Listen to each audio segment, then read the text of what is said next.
Hey, how's it going, guys? In this video, I'm going to be reacting to The Cold War Part 2 by Oversimplified. This video was made possible by Skillshare, an online learning community where you can learn just about anything. Support my channel by signing up using the link below and get your first 2 months for free. For anyone who thinks recent US history has never been as crazy as it is right now, allow me to present to you the 1960s, extreme cultural division, major political assassinations, and the closest the world has ever come to nuclear apocalypse. Shocked by the CIA's intrusive methods for putting down socialism in Latin America, a certain Fidel Castro met with a certain Che Guevara in a bar in Mexico City, and the two of them decided they should grow some awesome beards and overthrow the Cuban government, which is exactly what they did. Cuba had been America's summer playground, and America didn't like seeing a communist regime being set up in its own backyard. So the US immediately began training up Cuban exiles to invade Cuba and overthrow Castro. However, as the day of the operation came closer, Kennedy wanted to conceal any US involvement in the plan, so he massively scaled back American air support, and as a result, the Bay of Pigs invasion was a humiliating defeat for America. But Castro felt there was still an impending US threat to his regime. Meanwhile, in the Soviet Union, Khrushchev had a lot of medium-range nuclear missiles that couldn't reach America, but they could if they were positioned, say, on an exotic Caribbean island off the coast of Florida. Hey, I'm a communist who hates America. You're a communist who hates America. You know what that means? We should fall in love. I was just going to suggest you set your missiles up in Cuba.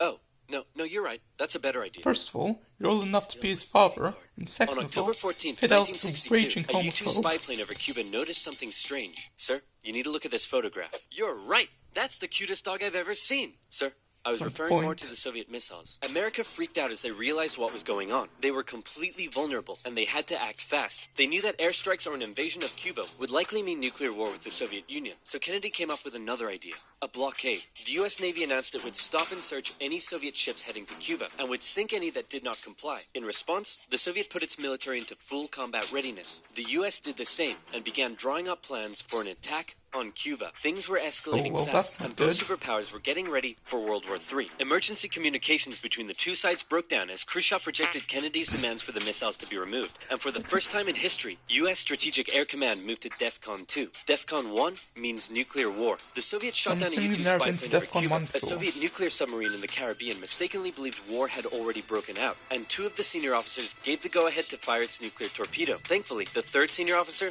this beautiful man, refused to authorize the decision. The U.S. finalized its preparations, and I kid you not, the day before the U.S. were set to decide the day and time for the Cuban invasion, Khrushchev was like, hey, you know if you just removed your missiles from Turkey, we'd remove ours from Cuba?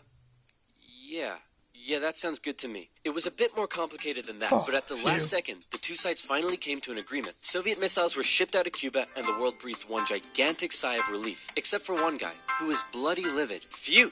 Let's hope that's the biggest crisis of my presidency. Unfortunately for him, his presidency was to end with one. Having nearly blown up the planet, a few changes were made. First, the superpowers agreed to a limited test ban treaty. Secondly, the Soviets ousted Khrushchev and replaced him with Leonid Brezhnev, who was a kisser. He liked to kiss. Both sides were deeply concerned at the prospect of nuclear war, but still, the arms race raged on throughout the 60s and 70s. US intelligence worked out that the Soviets' nuclear arsenal was not as powerful as they previously thought, but in fact, it was America that held the advantage. ABMs and MIRVs were developed, and the doctrine of MAD. If both sides knew they would be completely destroyed by a nuclear war, neither would risk starting one. But even without war, the world was already feeling the effects of nuclear weapons. In 1966, above the pleasant town of Palomares in Spain, a US bomber collided with a tanker mid-air, and 4 hydrogen bombs fell and landed near the town below. It hasn't exploded, so I'm sure everything's fine. Whoa, boy. Hey, I wouldn't eat that if I were you. Okay. What were you gonna do today? Go for a swim? Yeah, I wouldn't. Are you breathing right now? Yeah. I wouldn't. It took the Americans 2.5 months to find one of the bombs, which had gone missing in the ocean. This was the 14th time America had lost a nuclear bomb since 1950. Nobody knows how many bombs the Soviet Union lost. So sleep well tonight. After Kennedy's assassination, Vice President Lyndon B. Johnson took over, and he inherited a developing crisis in the East, Vietnam. Back in the 50s, the Vietnamese had kicked their French colonizers out once and for all, and the country was divided into 2. In the north, a communist regime, and in the south, an anti-communist regime. Both were led by very sweet-looking old men, but don't let that deceive you. They were both ruthless dictators, and both dreamed of reuniting Vietnam under their own regime. So the north established the National Liberation Front, also known as the Viet Cong, to carry out a campaign of guerrilla warfare in the south with Soviet support. The US sent advisors to help train the South Vietnamese to deal with the threat, but President Diem's brutal policies pushed more and more South Vietnamese to support the Viet Cong, and over the next decade, the situation escalated to a breaking point. America feared the domino effect. That is, if South Vietnam fell to communism, would Cambodia be next? Then Laos? Thailand? Burma? India? LBJ had to make a choice between losing South Vietnam or sending in the troops, and so in they went. From 1965, America found itself in a war unlike anything it had ever fought before. Let's play Spot the Viet Cong Soldier. Can't find him. Did you see him? Of course not. That's because millions of young American men were drafted and sent to fight a ruthless enemy who used the thick jungle as its shield. It was nearly impossible to tell where the enemy was, or worse, who it was. And as a result, the civilian population got caught up in the brutal crossfire. The city of Saigon found itself under regular attack, and America launched a bombing campaign in the north during Operation Rolling Thunder. The Viet Cong used the Ho Chi Minh Trail running through Laos and Cambodia to supply the campaign. It was a long and brutal war, and I could never do it justice in this video. But in terms of the Cold War, Vietnam was probably the biggest of many, many global conflicts that signaled a turning point. Under the threat of nuclear war, the two superpowers began working to make their relationship more constructive, and as a result, their ideological battle shifted away from the potential of direct conflict and more towards attempting to influence smaller proxy wars around the world. In the Middle East, the Soviet Union provided aid against Israel during the Six-Day War, and then again when the US backed Israel during the Yom Kippur War.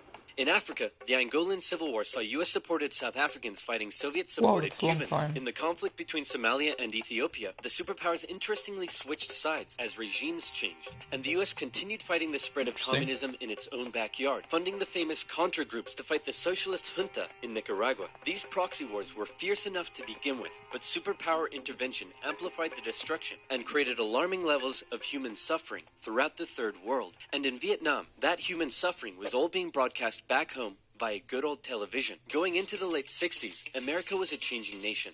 This became this. This became this. And this became this. The new slogan that was taking root: make love, not war. The majority of Americans did not approve of Johnson's handling of the Vietnam War, and in 1968, a silent majority elected law and order candidate Richard Nixon. As the Vietnam War appeared to be increasingly unwinnable and public opinion turning increasingly sour, Nixon made the decision to begin bringing the troops home and ended U.S. involvement in Vietnam by 1973. 2 years later, the South fell.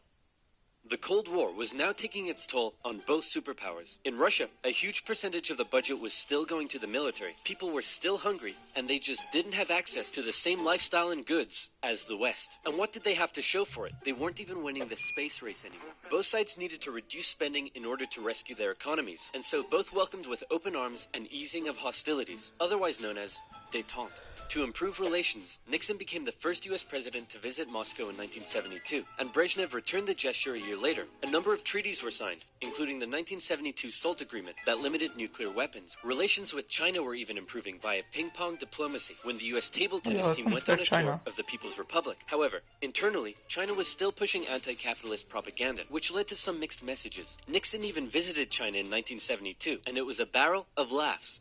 Today, the president walks among priceless treasures from China's golden age. Among them, a pair of ear stoppers used by the emperor to keep from hearing criticism.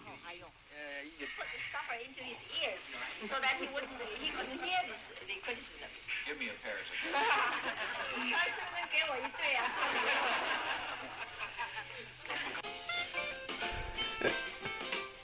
I think you're some kind of comedian, don't you?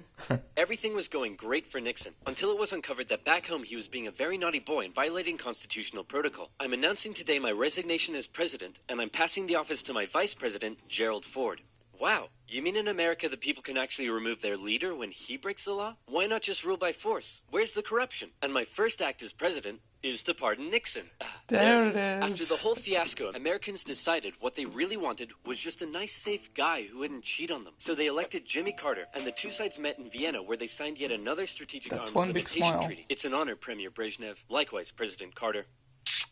Please don't do that. But that's not to say there was no longer any tension between the two sides, because there was. Heaps of it. Once again, the Soviet Union put down further attempts at reform and rebellion in the Eastern Bloc. The Euro missile crisis saw new and improved classes of intermediate-range missiles being deployed in Europe. In 1979, the Soviets thought it would be a good idea if they had their own Vietnam and invaded Afghanistan to prevent a US-sponsored Islamic insurgency. And in response to these various crises, Olympic Games were boycotted. Conservatives were concerned that US policy had become too soft, and in 1980, they decided they wanted a president who would be tough on communism, so they elected Ronald Reagan. And Reagan came in guns blazing. Concerned at the Soviet Union's human rights violations, he made a speech calling it an evil empire. And he also wanted to renew the arms race using technological advances in computing and lasers. He came up with the Space Defense Initiative, also known as Star Wars, which was basically a big defensive anti-nuke shield around the country. But a lot of people thought it was a pretty dumb idea. The Soviet Union perceived this shift in rhetoric as the USA getting ready for war, and they were feeling especially threatened as their relationship with their communist ally China had broken down. Relations took a big hit in 1983 when the Soviets shot down a Korean airliner that had strayed into their airspace, and it looked like the world was going right back to mid-20th century Cold War tension. But then Brezhnev got really old and died, and was replaced by this guy who was really old and died, and was replaced by this guy who was really old and died, and he was replaced by Mikhail Gorbachev. Coming into office in 1985, he was the real game changer. His philosophy differed a lot from previous Soviet leaders. He felt that the reason the Soviet system and economy was struggling was that it didn't allow the Soviet people to find satisfaction in their work, because they weren't allowed to speak freely and lived in fear. Gorbachev wanted the Soviet people to be happy, but unlike previous Soviet leaders, he actually made the change happen. Within the first couple of years, he began the political movement for more openness and transparency, and the restructuring of the Soviet political and economic systems. And change very quickly took effect. People could criticize the government, they could enjoy Western pop culture, the media interviewed Margaret Thatcher, but most importantly, the Soviet people could now enjoy Pizza Hut. All hail to Gorbachev. He also knew that the arms race needed to end in order to rescue the Soviet economy, and a positive relationship with the West must be established. Constructive dialogue reopened and resulted in the INF Treaty, which saw all intermediate-range missiles eliminated, which was huge. Reagan's tone towards the Soviet Union began to soften, and things were looking up. But what would these reforms mean for the Eastern Bloc? For decades, the Soviets had been brutally suppressing any attempt at change. Now, would they be allowed? And that was the exact question on Hungary's lips when the Prime Minister visited Moscow. Gorbachev's response, he didn't necessarily agree with the reforms, but he wouldn't stop them either. He was prepared to let the Eastern Bloc choose its own future. This was massive, and the Hungarian leaders began planning free, multi-party elections. Poland followed suit, and also held elections in June. The anti-Soviet party, Solidarity, won 99 out of 100 seats in the Senate. But not just that. In Hungary, the barbed wire border between East and West was removed. The Iron Curtain was unraveling. But not all Eastern Bloc leaders were happy. Notably, East Germany was still ruled by a hardline Stalinist, Erich Honecker, and many East Germans were still eager to get out. They had been trapped by the Berlin Wall, but now they were doing the math. If they could travel to Hungary, and Hungary's border with the West was loosening, could they now make it to the West? That summer, East Germans decided Hungary was the latest top holiday destination. They traveled there in droves, and using various methods, tens of thousands crossed the border into Austria and the West. Honecker was furious, and blocked travel to Hungary, but that civil liberties train had started rolling, and it wasn't stopping. Thousands more flocked to the West German embassy in Prague, where they stormed the fence around the embassy gardens, and a temporary refugee camp was set up. In September, deals were struck to allow the refugees to travel west via train. Back in East Germany, the people were running on a civil liberties high, and they wanted their next hit. Dissent was growing. Over time, demonstrations turned to mass protest, with plainclothes secret police officers doing their best to put down the dissent, but it had grown well out of their control. And worse, the biggest demonstration was yet to come. We're gonna put all of this down by force. Right, guys? I don't think so. Unfortunately, everyone had realized what he had not. This was bigger than them, and the entire East German Politburo voted him out of power. On November 4th, over 500,000 East Germans took to the streets of East Berlin. For many, there was still one big target left in their sights. That damn wall. The pressure on the East German government was too great, and on November 9th, they made a bit of a chaotic announcement that the travel ban between East and West was being lifted. The change wasn't meant to take effect until the next day, and crossing guards still had orders to shoot on sight any who tried to cross. But that night, huge crowds gathered at the crossing points, and the guards were overwhelmed. In an astronomically historic moment, after decades of family separation and travel restriction, the people were allowed to pass through. East and West Berliners couldn't believe it, and celebrated together throughout the night. Some even climbed the wall and began to topple it. The Iron Curtain had fallen, and a year later, Germany would be reunited.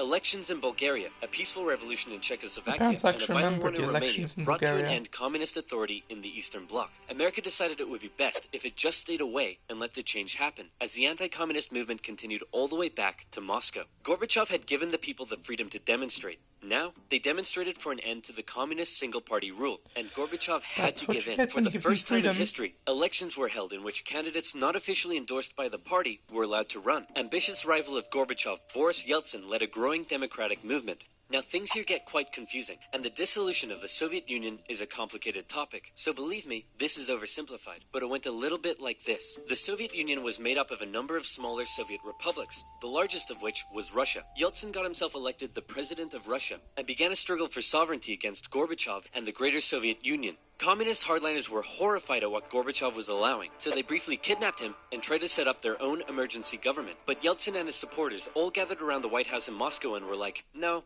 we have a tank. So the hardliners had to concede and released Gorbachev. Wow, thanks Boris. That was a close one. No problem. And I was gonna stab thanks him to in you the for all back. the great freedom you've given us. Anytime, pal. And just to inform you, I've used that freedom you've given us to go behind your back and make a deal with Ukraine and Belarus to dissolve the Soviet Union and set up the Russian Federation. In other words, you're no longer in charge.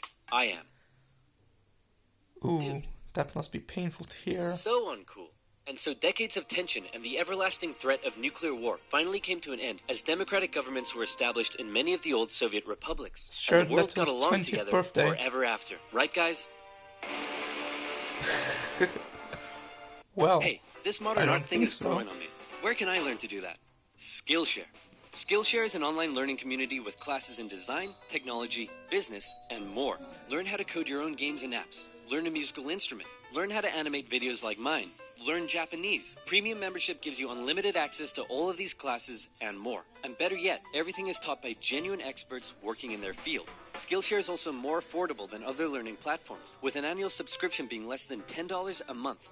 What's that? You wish you had an exclusive deal just for oversimplified viewers? Well, wish no more, my friend. The first 500 people to use this link, which can be found in the description below, will get their first 2 months for absolutely free. Plus, you'll be supporting my channel and keeping these videos coming. So be sure to use the link in the description box below and learn something new today. so anyway guys, that's for this video. If you liked this video, then like, comment and subscribe.